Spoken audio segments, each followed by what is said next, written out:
Fazel, and that is that he is absolutely phenomenal in what he does. He has really taken dentistry by a storm, if you will. I've known him for a few years now. We've done many seminars together, many live seminars, webinars. He really has helped a tremendous amount with my clients and done a fantastic job. So I know he's got a wealth of information to share today. I know many of you, I actually received several questions already via email, but I know that you all are excited to hear what he has to say, and I am as well. So take it away, Fazel. Well, thank you very much, Jean. What can you see now? Can you see my slides? I can't see your slides yet. You I cannot. Just Zoom. Okay. How about now? Can you see my slides? Yep, just go to full slide mode and then you're good. Okay, ma'am. How is that? Perfect. Absolutely perfect. Thank you. Okay. Well, first, thank you very much for having me today. Today, we're talking about two of my more favorite subjects, financial statements, and the other one, the EIDL versus PPP loans that are these days giving a lot of people a lot of headache. Good afternoon, my name is Fazel. So in short, I'm a dental CPA and forensic accountant. A dental CPA pretty much means a CPA that is specialized in dental industry. I have well over 10, 12 years of experience in dentistry. My job usually is around things that dentists usually need, so accounting, tax, and consulting services. Also, I'm doing plenty of practice acquisition and startup support. I'm not a broker, so I'm just a consultant, and I usually work only for my clients. I only work for my clients. The best way to contact me is over email. It's cal.dental.cpa@gmail.com or dentalcpaca.com. If you need any of the additional information, spreadsheets, just let me know, email me, and I'm going to be very happy to provide you with additional resources. So that's the first big one. So let's jump into this issue with PPP and EIDL. I think by now there is a lot of general information available. And before I go further ahead, so this is not a tax lecture, it's not an accounting lecture, it's not a financial analysis lecture, it's not a loan lecture. It's just for general information. If you need any specific advice, you need to consult your own CPA. Hopefully you have a good one that you have, you can get a hold of him or her as soon as possible. So let's go back like 2.5 months ago, 2 months ago. So the first big loan that we all got familiar with, and that was already there all the time, is the EIDL, Economic Injury Disaster Loan. It's been there all the times. It just, with the CARES Act, this Corona and COVID-19 get added to those sections of the SBA loans as well. So I want to start with the EIDL on the right side. So this is pretty much very straightforward, a working capital loan. So obviously in the past 2 months, a lot of people didn't work. A lot of the practices did not generate money. I think some of the cash you had already dried up. So that's supposed to provide you some fresh capital. The terms are very, very favorable. So it's 3.75% for a 30-year loan. Usually in a dentistry business right now, we're between 3.2 and 3.6-ish for a 10-year loan. One of the banks has a 15-year loan. So the longer the period of the loan, the higher the interest rate. So a 30-year loan in a dentistry right now should be around maybe 6 to 7%, but you get it for 4%-ish. There is deferred the payment by 1 year. There is no fee, no prepayment penalty, and that's actually pretty nice, but don't forget it's a loan.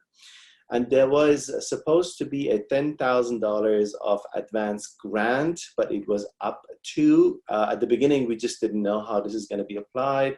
After a few weeks of confusion, we just learned that pretty much employees, the number of employees is very important. So each business gets, according to the number of employees, $1,000. And a lot of people received that already. From the day one, I pretty much tried to warn a lot of people that everything is not as simple as you believe it is. So it's not just you receive $10,000 or $1,000. So I'm going to go to the next slide and provide how the strategy was supposed to be. And if you can still change some of your strategies, maybe that's going to help you a little bit. Then let's go to the PPP. The PPP specifically was designed to provide for 8 weeks of payroll, and 75% or more is supposed to be for payroll. There is another 25% that is for interest, is for utilities, and also for rent. It's going to be deferred by 6 months. Maturity is 2 years. And up to 100% is forgivable. Probably a lot of people are not going to be able to have it forgiven by 100%. We discussed that in a few minutes later. And very, very specifically, in about 2, 4, 6 weeks, all the webinars are going to start that we're going to specifically be talking about forgiveness, how that is supposed to happen. But today, I'm talking about general framework so you can plan your loan. Big question. Can you have both of them? Yes, you can have both of them, but do not pay anything from EIDL for payroll. I have a very, very detailed spreadsheet in the next slides that we can discuss which one can be used for what purposes. Also, as I mentioned, I told everyone to be very careful with the EIDL, and especially with the advance, because taking the EIDL and the PPP or the PPP, it's going to exclude you from some of the other available remedies or tax relief. We're going to discuss that later as well, a little bit more. And also, the EIDL and the PPP might be in some kind of direct,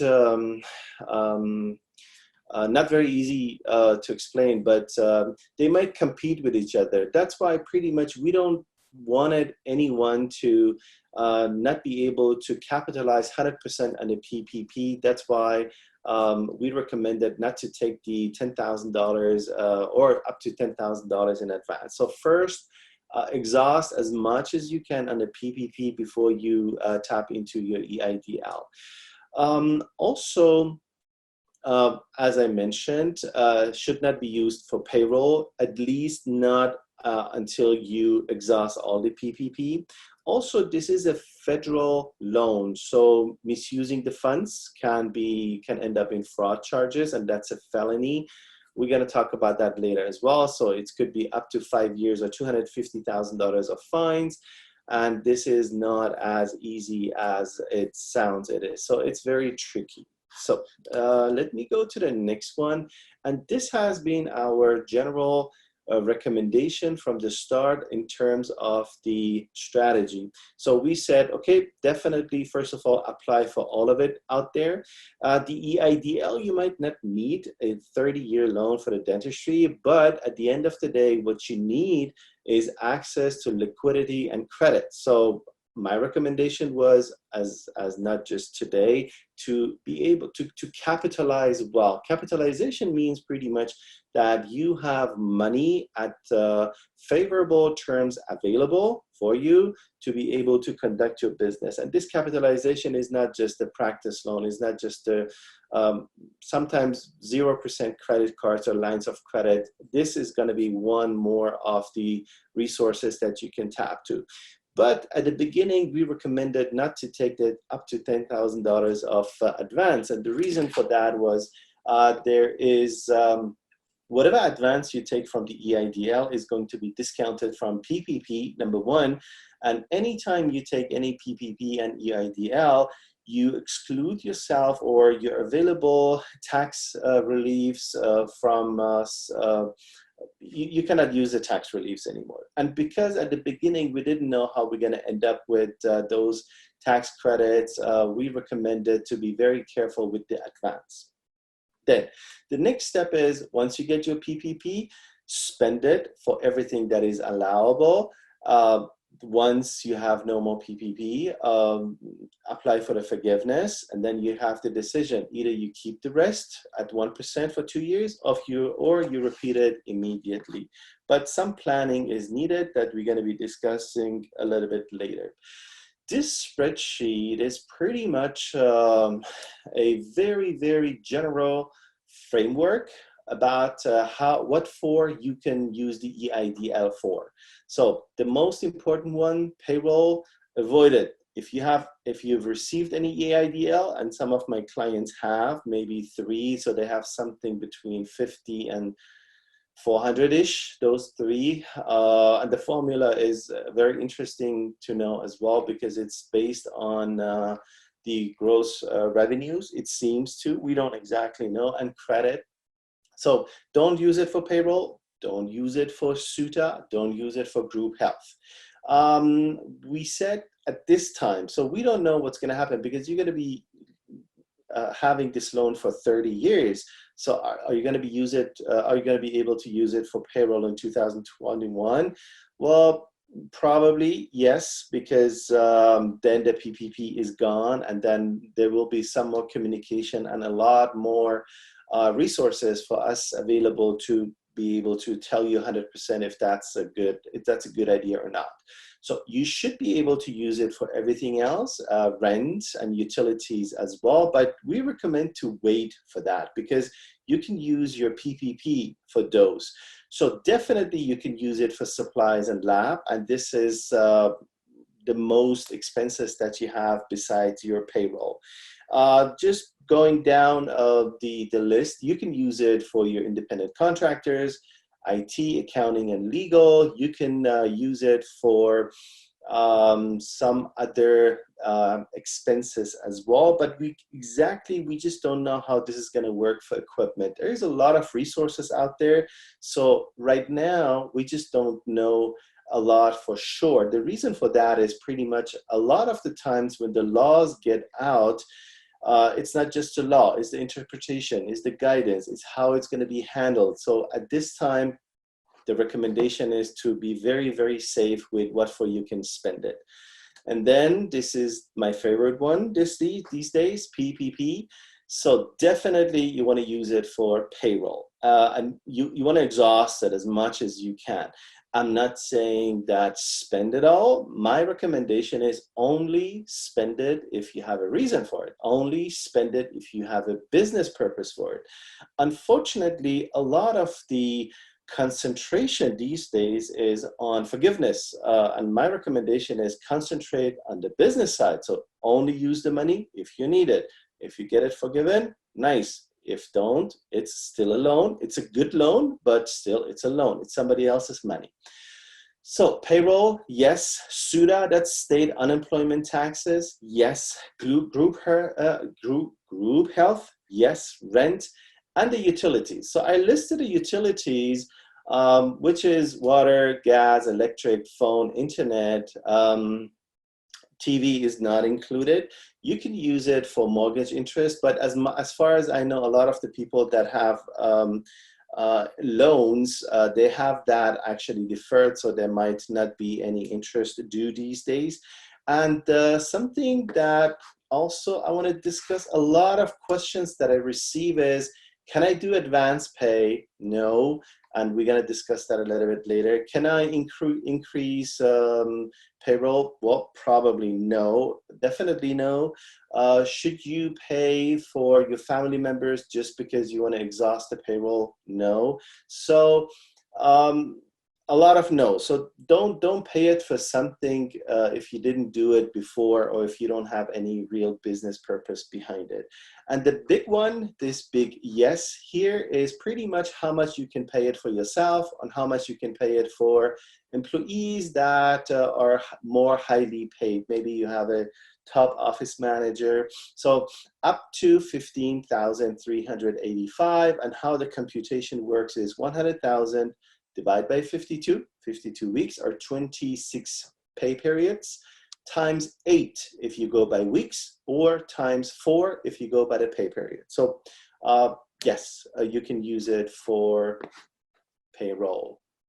Okay, and don't forget the 2575, and we're going to discuss that in a minute one more time. So this is a big one, and the reason for that is not many people talk about that.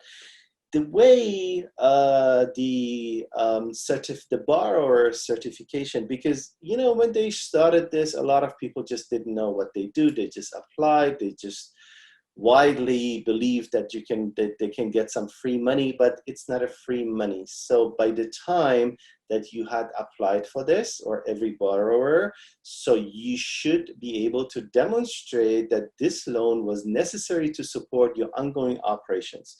SBA did actually eliminate a lot of the requirements, because before they wanted you to use your savings. They wanted you to use some other credit. So that's not needed right now, but it's not that is automatic. So you need to certify that. It's not just a check in the application. You should also read it one more time and make sure. And also what they did is they came out and say, okay, if you took the money and if you return it before May the 7th, we're fine. We're okay with that. And again, I want to say, if you misuse the money, there's a 5-year prison and or $250,000 in fines, and that's something that everybody should be aware of as well. So the next big one is when the 8 weeks start, and that's the covered period. So the CARES Act says since the origination date, and origination means when you signed it. Let's say you signed it last Thursday. So one of my clients signed it last Thursday, but they received it today. So the funding day is today. Origination date is on last Thursday. I think it was April the 30th. So which date to take? So this is still a little bit to be debated, but SBA says the funding date, but the CARES Act says origination date is when you sign it, actually. Good. And this is very important for you to know when the date starts. Maybe you can come up with a, when you come up with a calendar. I have one question that I can respond to. So it's, the question is, they make $150,000 as an owner. Can I still deduct the 8 weeks for PPP? Yes. Number one, you eliminate 50,000, so the max is 100. The 100 is divided by 52. I think that's the 2 slides before, so I'm a little bit afraid to go back because I don't know how this, maybe I can try. Yeah. Oh, that's good. Okay, so this one, the 15,385 is based on 100,000. So divided by 52 is 1923 if you go by weekly, bi-weekly, not bi-weekly. If you compute the week, and if you go bi-weekly, it's going to be 3846. So 3846 times 4 pay periods bi-weekly, and you can use that. I think I responded to that, and it responded to that. Okay, thank you. So let's go back to the next ones. I think I did not discuss this one. Oh, okay, I missed this one. I was too fast. Okay, how PPP is supposed to be included, computed.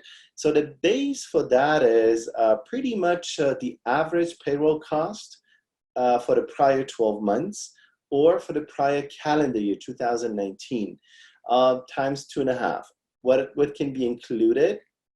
initially they said you can include independent contractors as well. A lot of people that I know and some of the applications that we assisted to fill out, we had the independent contractor, but that's not supposed to be included because they can use their own PPPs. So they can do that. So salary, wages, commissions, compensation, if you have a restaurant, cash tips, vacation, all of the family, medical and sick leave, and also the benefits is includable. It's just also max is 100,000. So again, if you had some compensation over 100,000, that needed to be max at 100,000. And initially they said you could use all of the, you need to use the payroll reports, but again, they accepted a lot of backup information. Some of the larger banks these days, they come back with some very, very weird computation. And unfortunately, with the larger banks, we cannot go back and just say, okay, that's not how it's intended or how it's computed. Sometimes they just don't do a good job on that. So my recommendation is provide as much as information. If you believe that your application is incomplete and it's still being processed, my recommendation is get together with somebody, get all the backups and provide it to them, because that's important to receive the proper amount. We discussed certification. I apologize. So this is a big one as well, and as you know, I'm subject to a lot of frustration in the past few weeks. We know that some of the larger banks did a terrible job. They gave the money to their larger customers, and also some of the big ones, they do not process it based on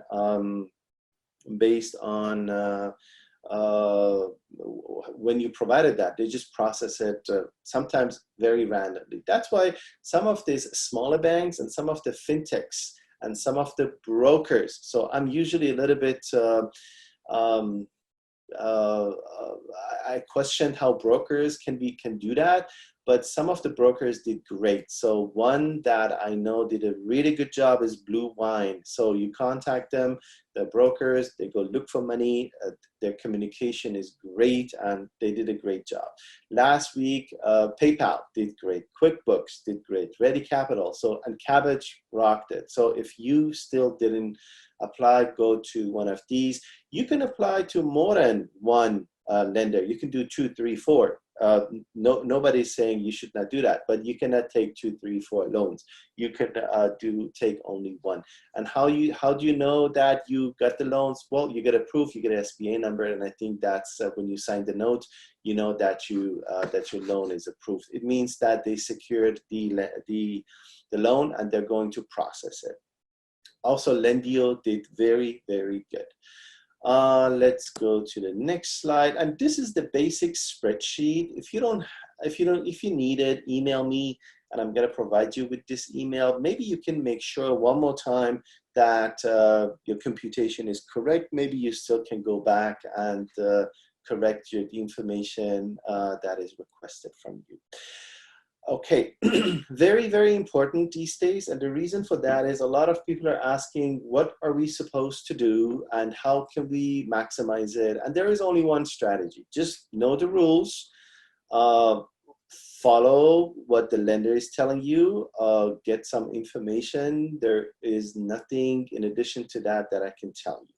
So number one is from the date it starts, and that's the funding date, 8 weeks. So you need a calendar.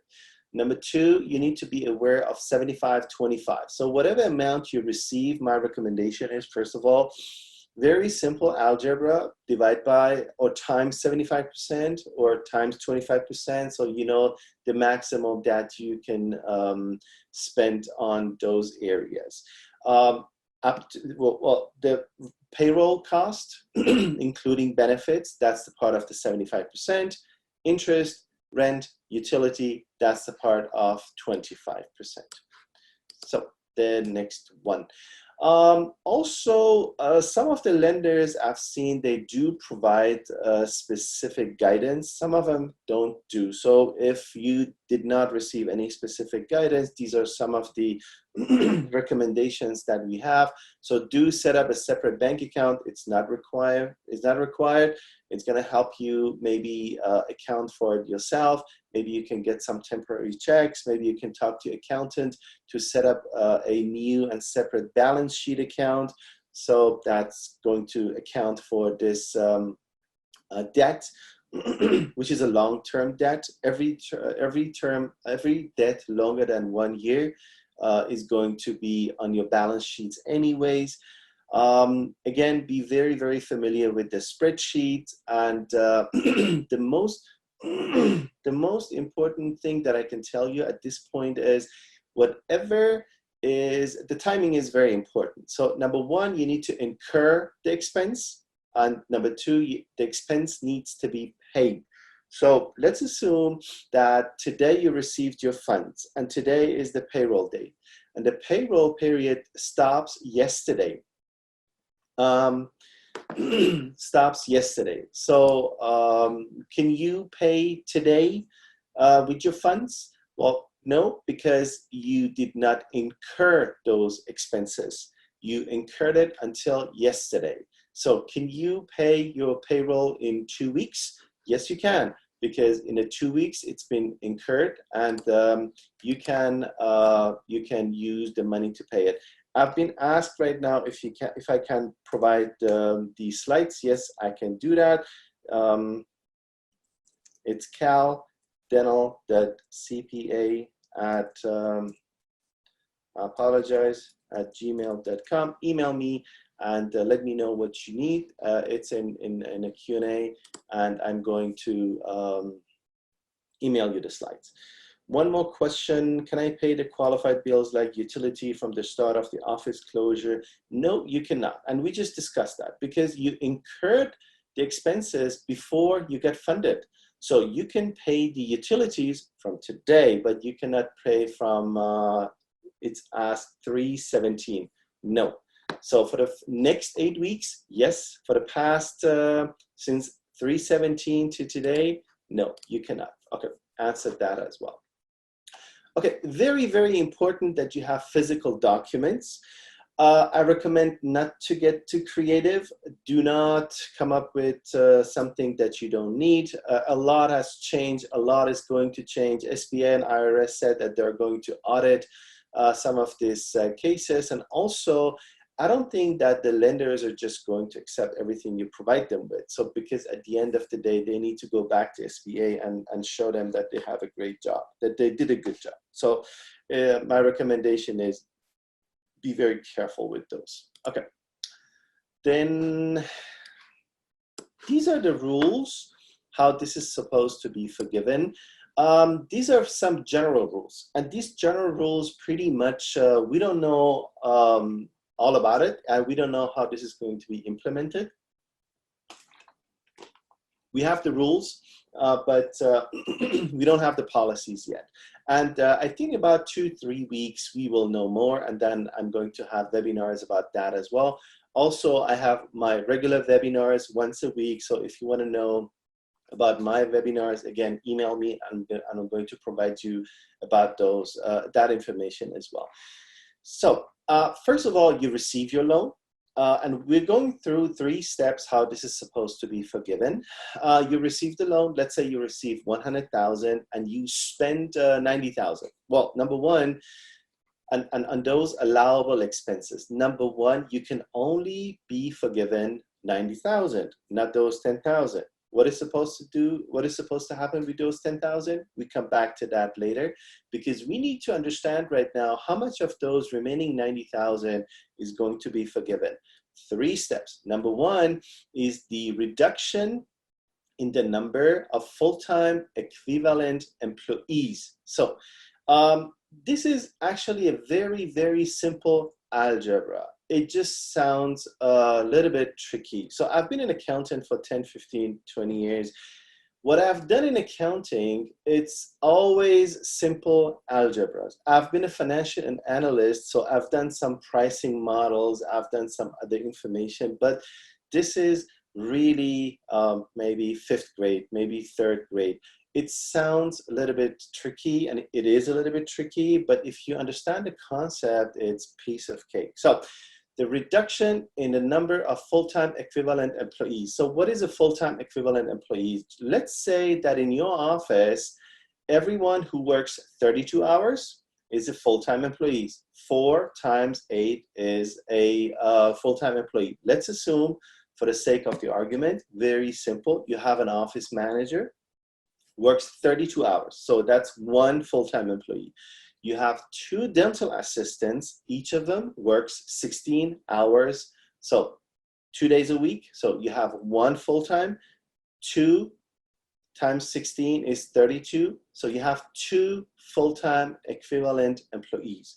Let's keep it with this simple one. We're gonna come back with this a little bit later, maybe 2-3 weeks, with actual information and actual computations, and because this is going to be different for everyone. Just maybe one more. So you have an office manager, you have 2 dental assistants, each of them works 32 hours, and then you have 2 hygienists, each of them works 16 hours during week. So 1 office manager, 32 hours full-time. 2nd DA, 32 hours full-time.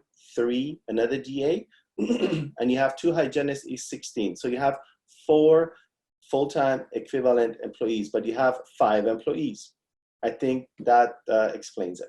So number 1, we need to compute any reduction in the number of full-time equivalent employees. Number 2, we need to compute every time, anytime somebody makes less than 100,000 and their projected annualized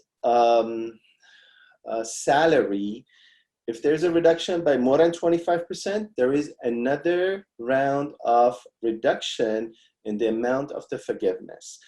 All of that needs numbers, and all of that is going to be very, very unique to each of the offices, each of the businesses. That's why I believe that's very difficult to come up with the numbers example right now. But later, once we know more, we do that as well.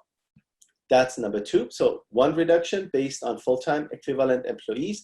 2nd reduction, every time you have an employee that makes less than 100,000 and there is more than 25% in reduction. So they can have 20% in reduction of salaries and wages.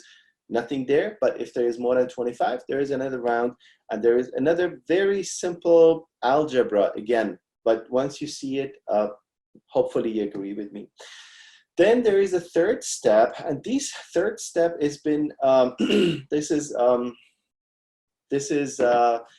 3rd step is the definition, and it's different. Other people, some other people define it differently. So it says if you have any employment or wage reductions between February 15th and 30 days following the passage of the CARES Act, which was 3/27. So it takes us to 4/27 if you had any reduction. But if you restore all of these reductions by June the 30th, the reductions in number 1 and number 2 eliminates.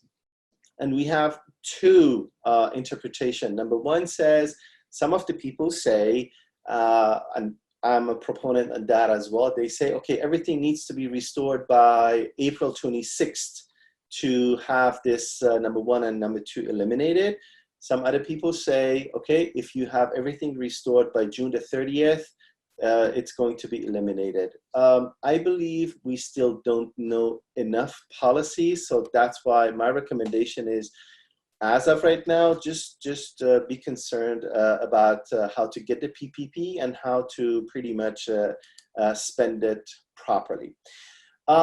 This is a description of the calculation of the full-time equivalent employees, and also how this forgiveness and reduction in forgiveness is supposed to work. So the numerator is pretty much what you have from full-time equivalent employees during those 8 weeks. The denominator is the lower of, again, full-time equivalent employees either between February 15, 2019 and June 30th, 2019, or excuse me, I have something here, or from January 1 to February 29.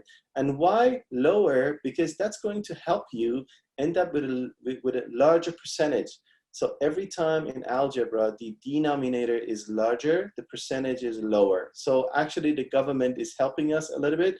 They say, okay, if there was, let's say, at some of those periods you had less employees, so the smaller number, it's going to end up in a larger percentage.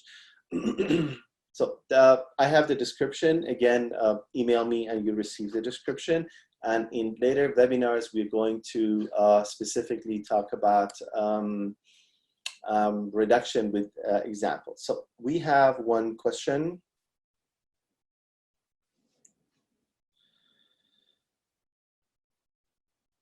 Okay, the question is the amount of the loan that I was given was only 2.5 times of my employee payroll. I did not include my salary. Well, you should have. And as an owner, okay, even though I sent in my Schedule C, can I request for more? Yes, you can request for more. And the reason for that is because you can include your own salary, but as a Schedule C, you have a net income. And that's very tricky because if you have some more expense, maybe your net income is lower, but you can get money as well. My recommendation is just try to redo it. Hopefully you have a CPA that you can communicate with and pretty much help you with that on that process as well. I think this is responded. Another question on the question of incurred expenses.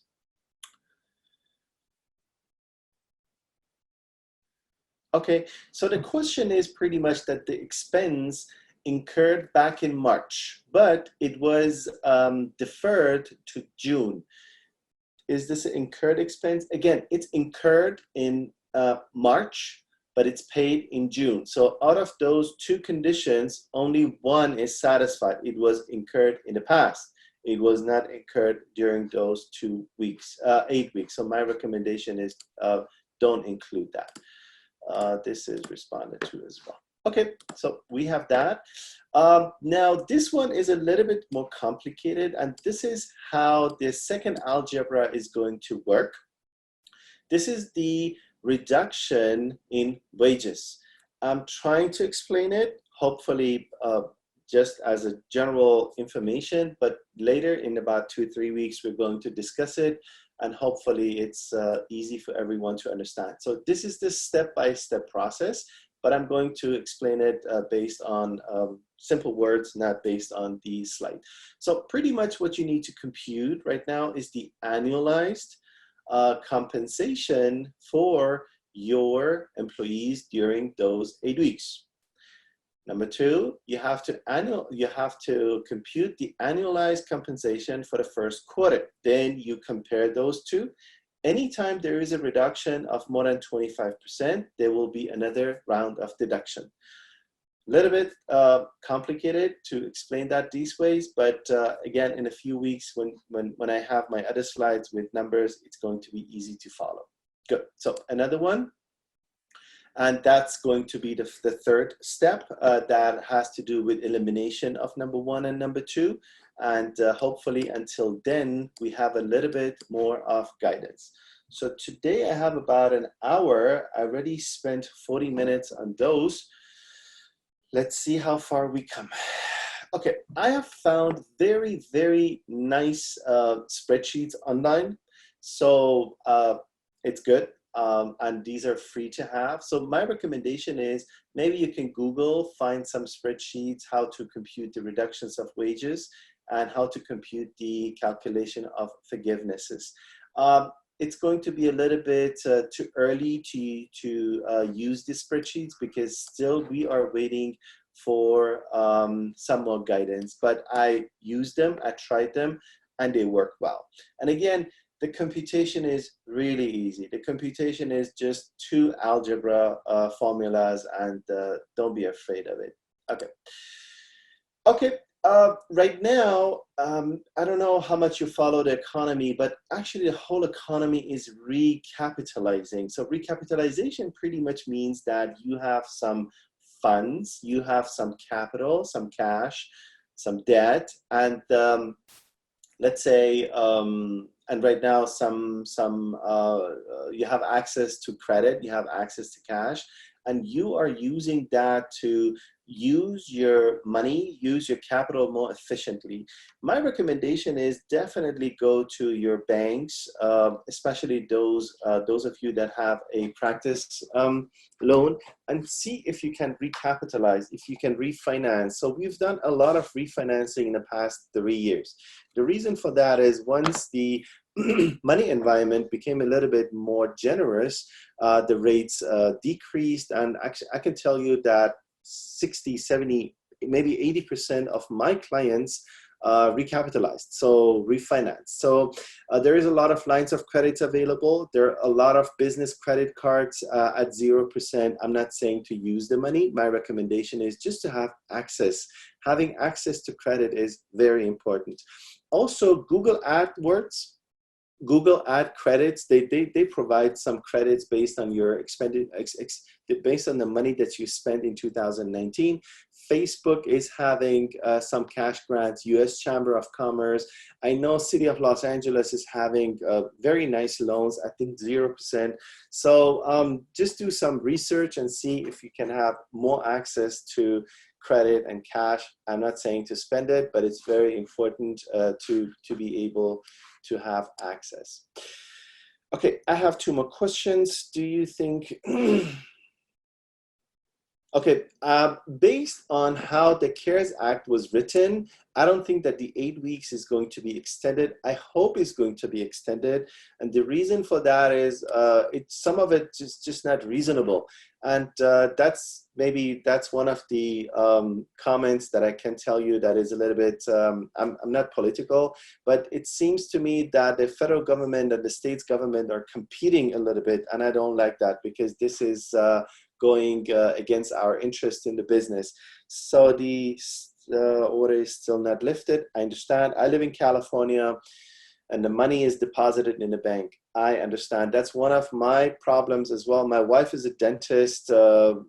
Office is closed. We receive the money. Pretty much we cannot use a lot of it, or maybe not most of it, but it is what it is. The law is written. Nothing we can do. So if I receive the PPA loan and now feel that I don't need the EIDL loan,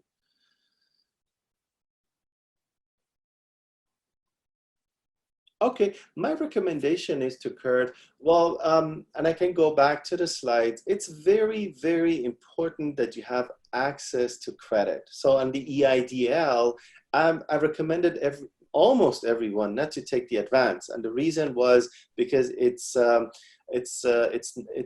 going to be a little bit difficult with all of the available tax relief. And also it's going to be discounted from PPP anyway. So my recommendation was not to touch the 10,000 or up to 10,000. But my recommendation to everyone in a business is have your applications until it's processed, have access. And then once you have access, pretty much you can decide if you want to keep it or return it. It's not costing you anything. Usually SBA loans are very, very difficult to get, number one, because of all the paperwork, and number two, they're costly because they have prepayment penalties, they have fees. This one, no fees. So my recommendation is don't cancel it. Just wait until the last second. So this one is responded as well. Okay, so talked about that as well. Tax relief, I want to keep this very short actually, because a lot of the people disqualified themselves for the tax relief anyways. The reason for that is they started using the PPP money or the EIDL. And in our practice, our tax practice is actually 70–80% dentists and mostly doctors and attorneys. So we did not have anyone that would benefit from most of this tax relief, or maybe the last one that I'm going to discuss. That's why I'm going to very, very fast move from this. So everybody knows right now that the tax filing and the tax prepayment is extended by 30 days. So just know everything that was due on April the 15th is now due July 15th for the federal government. And the same thing is for the FTB, also the EDD, and the CDTFA. CDTFA is what Board of Equalization in California used to be.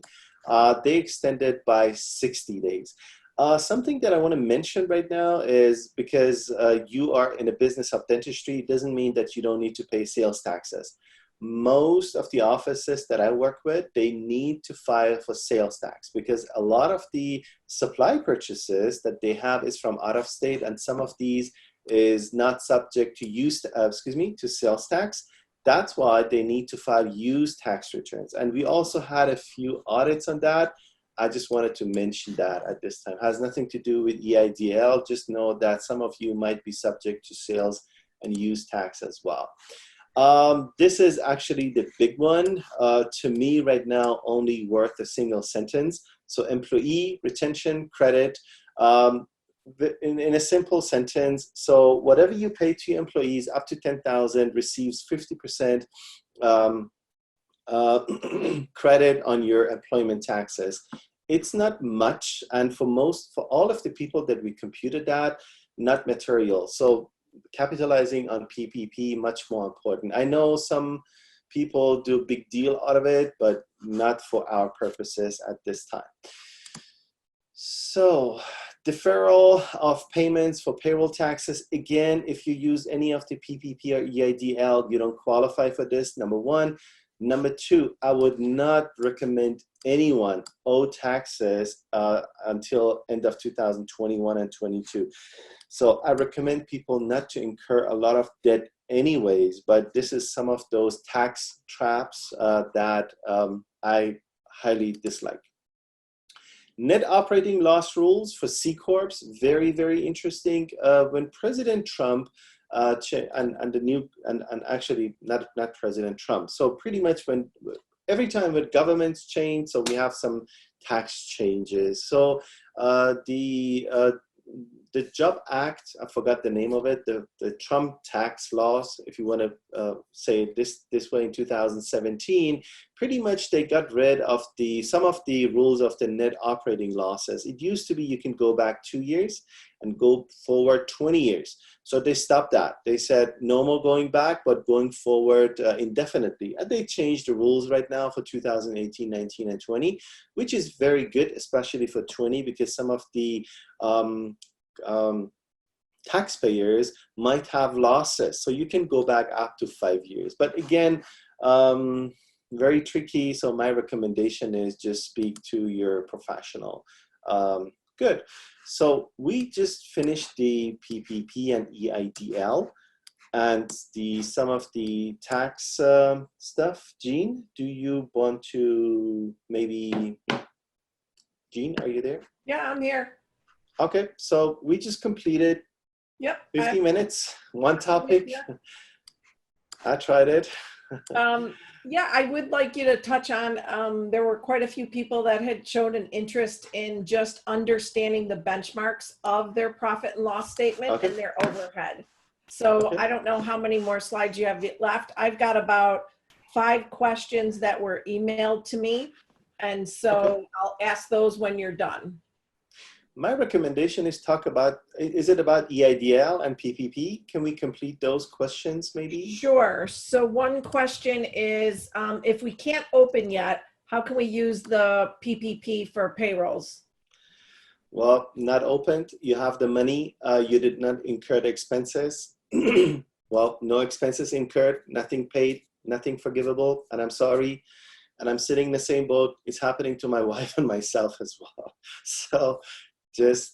So you could, correct me if I'm wrong, but let's just hypothetically say the governor decided to open, let's say you got funded today or last Thursday, and the governor decided to open May 18th or May 30th or June 1st.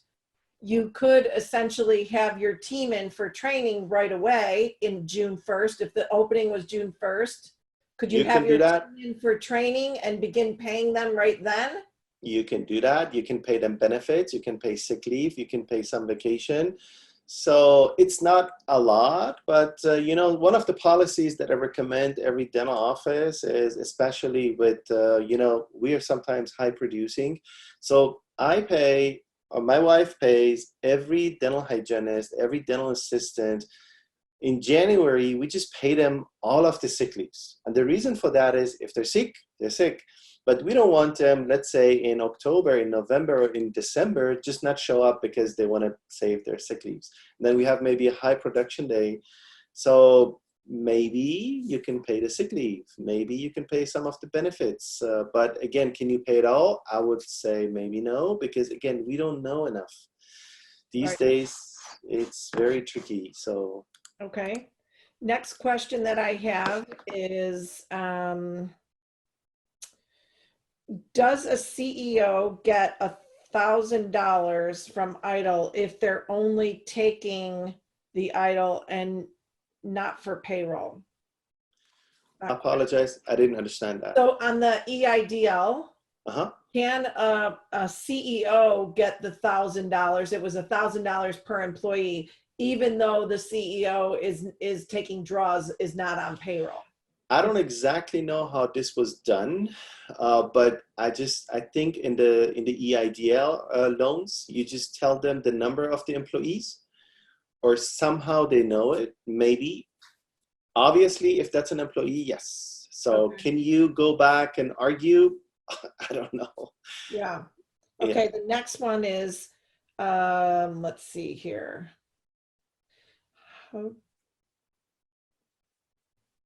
How does the pandemic affect practice sales for a dentist close to retirement? 1099 versus W-2 for dentist associate. Yeah, I have 3 other questions. I can respond to those before we go to practice sales. So how is EIDL grant and PPP funds allocated if deposited into checking account, bills and payrolls paid from the same account? Well, I would definitely separate EIDL from PPP. If you have commingling, is not going to help. So my recommendation at this point is really separate the accounts, separate the money, because again, we don't know who we deal with. Unfortunately, in the past 8 weeks, I was dealing with bankers that would not even understand the simplest issues that we had. So they just go with whatever they believe is right. So my recommendation for Ernesta is definitely keep everything separate. Then I have 2 more too. Yeah, could 1099 be included on payroll? No, you cannot include 1099s. So the independent contractors cannot be included. So PPP versus employee tax credit, I would definitely go for the PPP, because the employee tax credit is going to take some time until you have all of this. So I like the PPP a little bit more. Okay, responded, and then I received grant for the EIDL, but have not anything. Okay, most of the people received the EIDL. Fazel? Yes, I received the grant portion from the EIDL, but have not heard anything from SBA. So like most of the people.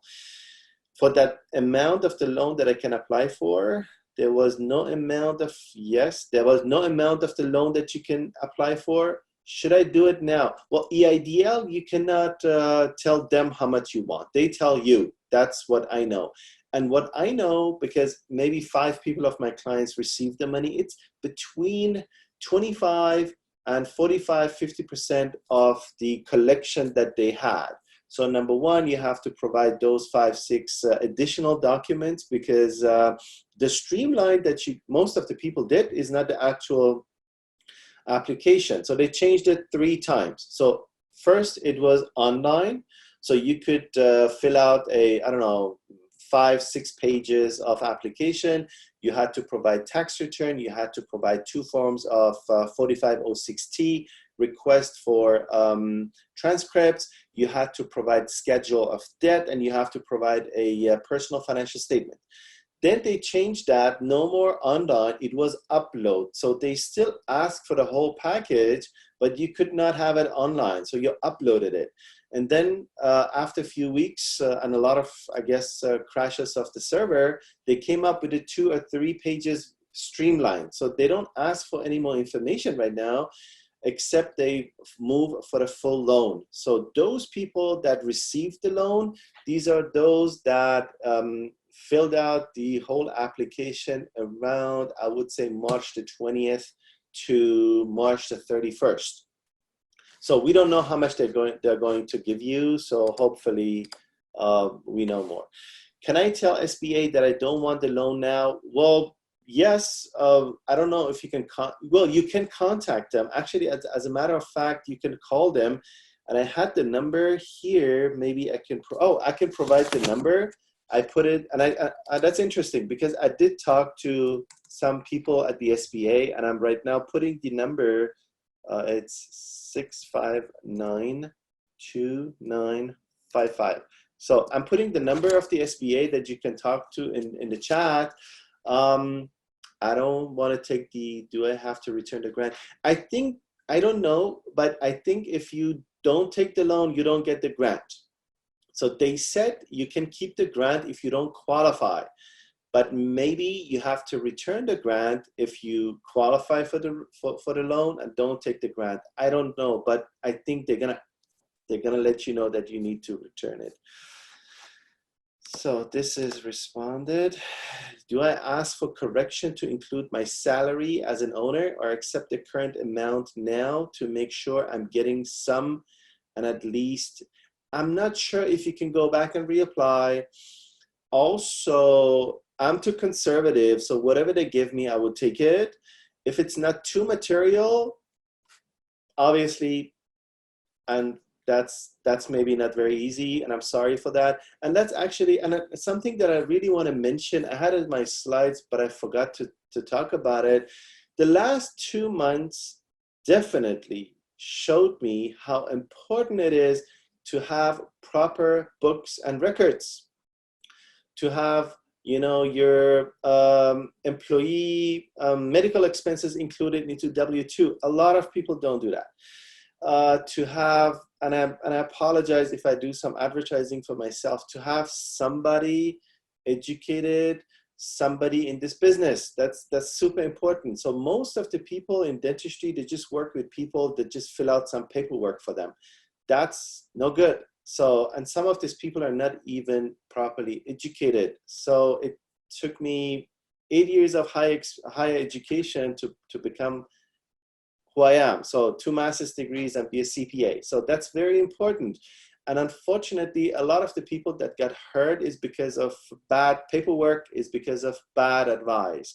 So my recommendation is work with good people. Do you recommend us, those who get the PPP money, to apply a second time for a later loan payment due to, well, they said once you apply for one PPP, you cannot apply for any other program in 2020. Maybe they change it, I don't know, but I don't think that you can apply. I mean, you can apply, but I don't think they're going to process it, or if they process it, they might deny it. There is nothing against, nobody says you cannot apply it, so you can apply and then just see how this is going to work out. Can you use PPP? Can you use PPP funds you just received to pay employees from prior period in April and end of March? No, we discussed this before. It's been incurred in prior periods. So if you pay it right now, those 2 elements is not meeting. So it's incurred in a prior period, it's paid now. So it needs to be incurred and paid in the same 8 weeks. Okay, next question.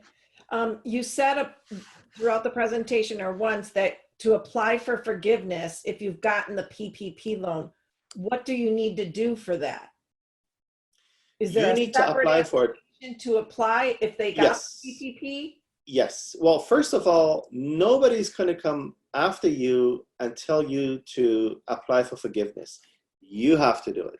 So otherwise, so the way the note is written, and I've read a few of those, they say that's the loan. They don't talk much about forgiveness, and they say starting in 6 months, we're going to start, you know, withdrawing from your account. So I didn't read much about how this is supposed to be forgiven yet, but I assume that we're going to know more. So the borrower needs to go back, and the borrower needs to make sure how this is supposed to be done.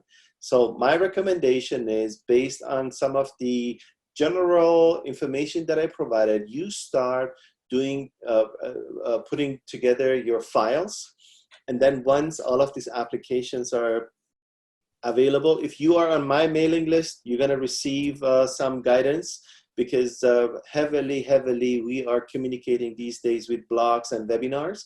But also you should make sure that pretty much you talk to your own consultants and make sure that they help you put these packages together. Okay, the other question is, what if I received the PPP, but there was no promissory note that I recall signing, and I did not get any documentation? Well, Mexico is closed. Take the money, go have fun. I don't think so. I've never seen that. I mean, sometimes I've seen you signed it. You've signed it, I'm sure. It may have been that the person signed it when they initially filled out the documents, but That's not possible. another document of a promissory note document, Yeah. DocuSign document. Do you think Yeah. that's Well, I've never heard that, but I mean, constructively, you receive the money in substance, maybe not in a proper form, but you owe the money. So yeah, I think really the concern wasn't, or how I understood the question wasn't so much that they didn't think they owed the money, but how do they, if they didn't get a promissory note and they don't know the terms of the note? well, the terms are pretty straightforward, because SBA is dictating the terms. Term is 6 months of deferral, 1% over 2 years. Don't misuse it. So in general terms, these are the terms, and this is a loan, and then get it forgiven, hopefully, as soon as possible. I would try to communicate to the lender and make sure that I have a copy of the note. Yep. Okay. Well, do you want to touch on this, or do you want to, I know you've been gracious with your time, and I do appreciate it. One more. I can come back anytime. Okay. I had 61 slides today. I only talked about, I think, 20, let me tell you. And the other topic is actually very, very more, there is more into it. But maybe we can discuss this one slide only. Okay. Because, and 1 second. And I'm going to be, so I have another, I have another 30 slides or more. So I'm going to discuss it very shortly. And this is important because benchmarking is my bread and butter. So when do I do benchmarking? Well, thank you, Andre. When do I do benchmarking? Benchmarking, every time I get a new client, first thing we do is benchmarking. So I say, give me your profit and loss statement, give you a tax return. So I review what was done. I review the books. I can tell you pretty much how healthy this company is. Number one, every time I get to work on, let's say, purchasing an office. So it takes me sometimes 5 minutes to tell you it's a good office, it's not a good office, based on the numbers. So I like to recommend financial statements with x-rays, with pano, with CT scan, and with actual surgery. So sometimes just an x-ray and sometimes just a visual inspection helps me to say it's a good office or not a good office. And pretty much the process of benchmarking helps me do that. So how? Number one, and maybe I can go back and touch to this one. So these are some of the financial statements that I take a look at. Some of it, again, this is not an accounting lecture. So this is just to understand what is out there. So some tax returns, but just know that tax returns are no good information. So a lot of the people say banks accept tax returns, and I say, I don't care, because tax returns are end products. There are no sources. I'm just looking for the source documents. So profit and loss statement, it's obvious. Payroll reports, depreciation schedules. My favorite one, general ledger. You cannot falsify general ledgers. I've seen a lot of bad tax returns. I've seen a lot of bad profit and loss. But you know, once I review the general ledger, I know pretty much what's going on. So this is some of the information that we use to come up with the benchmarking. Again, when benchmarking, a lot of people just ask me, take a look and let us know pretty much why we don't profit. Sometimes we buy the offices. So when I do the due diligence on a financial side, I do review financial statements. At the end of the day, there is only 100%. So let's say the collection of an office, so medium-sized office is 700,000. So if you take home $700,000, you profit 100%. If you don't take home a single dollar, you profit 0%. So we try in the dental offices to end up somewhere between 25 and 45%. And this is based on a lot of financial statements that I review. And I think I review over, I don't want to exaggerate, I review maybe 300 financial statements of new practices each year. And the reason for that is because we are a consulting type CPA firm, and we at least consult on a lot of those deals. We try not to be involved much sometimes because that takes a long time and has a lot of liability sometimes. So there is 100% that you can make. We try to have a profit at about 30 to 45%. And these are the general ideas, and these are the general areas that pretty much where those percentage of expenses are supposed to fall. So personal cost, 25 to 30%. I've seen offices with less. Anytime I see something below 15, I don't like it. Anytime I see something around 30-ish, 35-ish, I know there is an issue. Facility cost, and facility cost is not just the rent. It's the rent. It's some of the bigger equipment. It's pretty much everything. It's just a very hard expense. Personal cost is maybe the soft expense. Then we have the clinical cost, is the supply and lab. Other business expenses, so the general overhead and some discretionary expenses, and hopefully 30 to 40% is remaining. If you have a practice loan, the practice loan is part of those 30 to 40%. So you do profit, you don't see it in the earlier years, and actually until you pay off your loan. And the reason for that is you're building equity. So this is the general formula. So anytime you have an expense, and just maybe you can finish it here before we go to some other of my slides. Anytime you have a couple numbers, you can come up with some algebras, and every time you have some of this algebra, you can come up with some understanding of the office. So the annual collection, 875, square feet, 1,200, 4 operatories, monthly rent.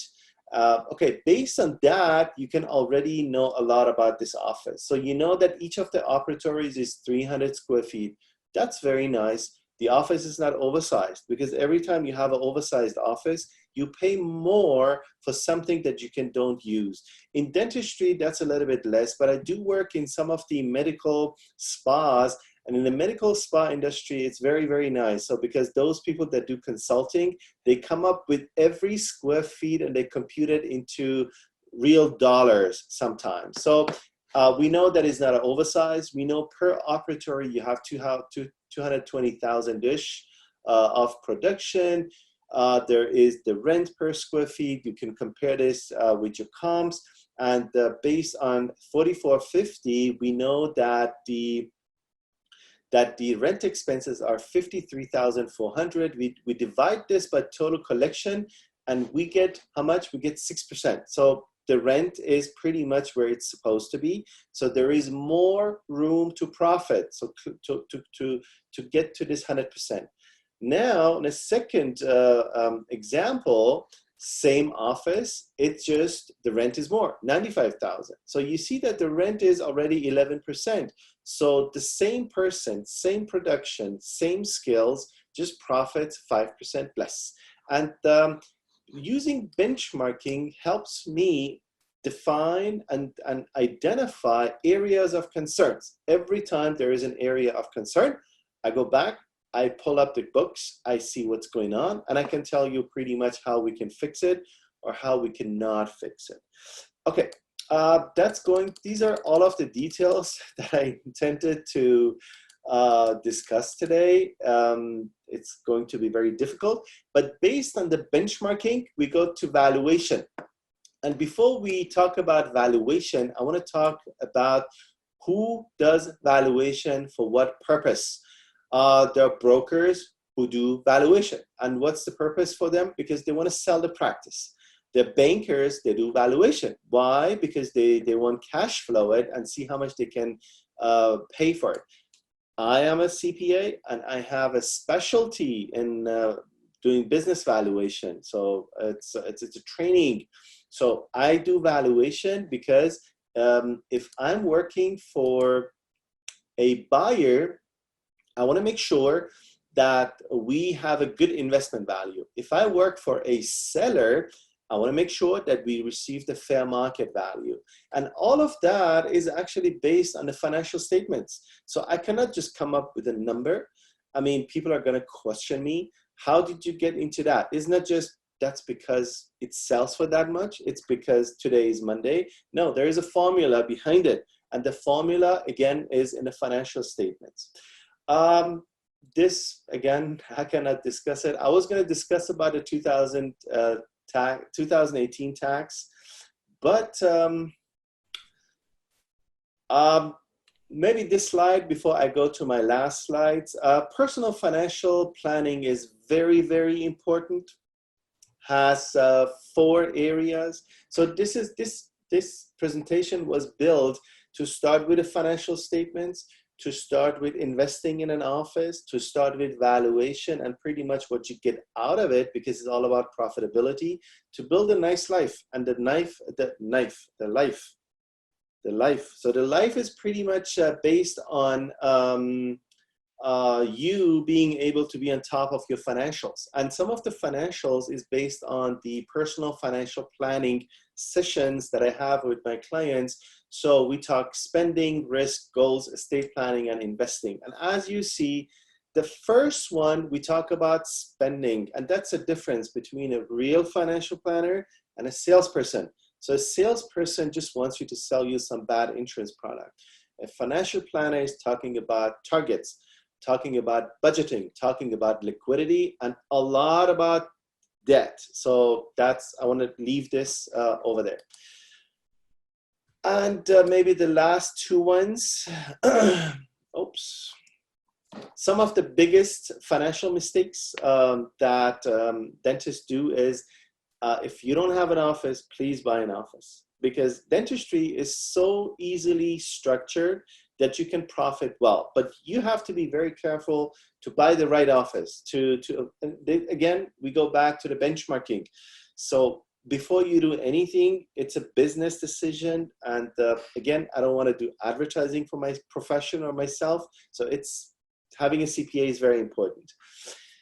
Some of my clients that we do this budgeting with, so we tell them not to buy expensive homes, be careful with credit cards, and always have liquidity before they buy an office. So we make sure that pretty much all of that is met.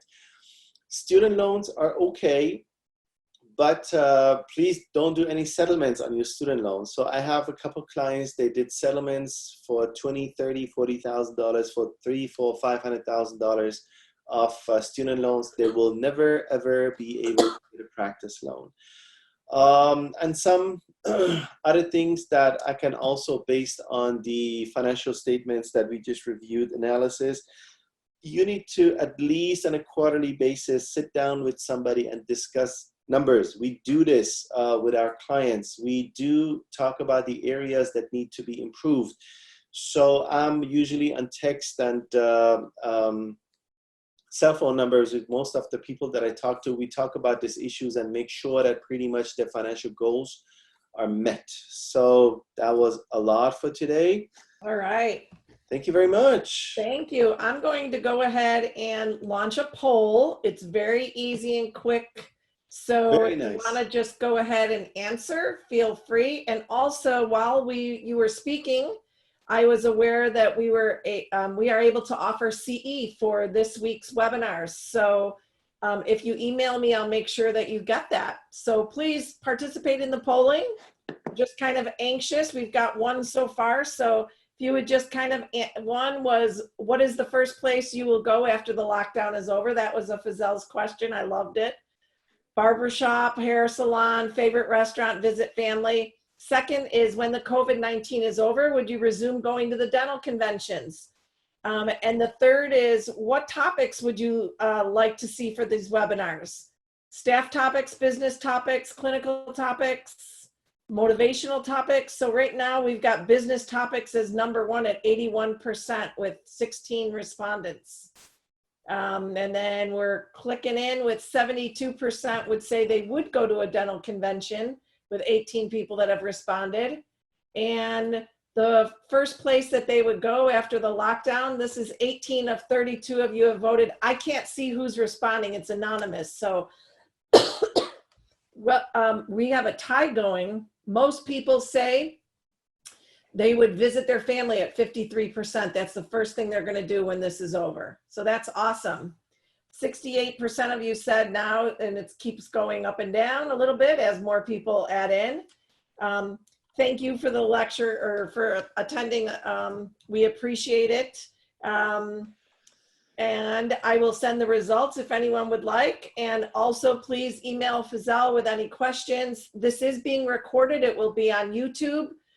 Jean St. Louis Consulting, you can go and get that recording, as well as you'll see the slides. And then Fazel will take, I know he's more than generous with his time.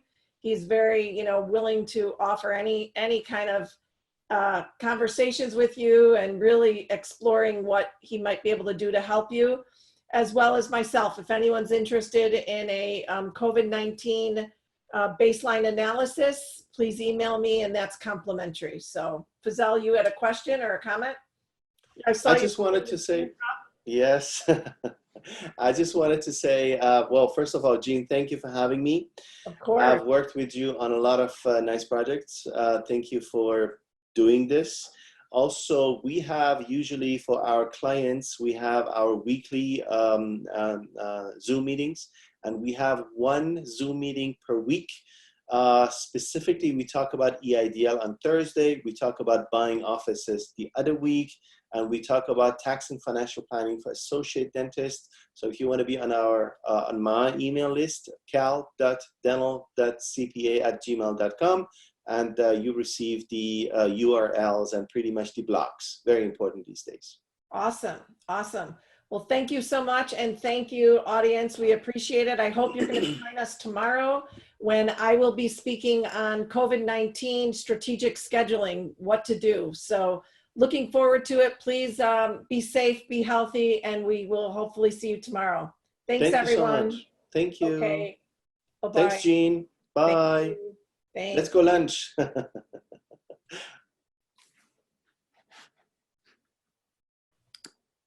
All right. All righty. Thank you. Talk to you soon. Thank you. Bye-bye. Bye.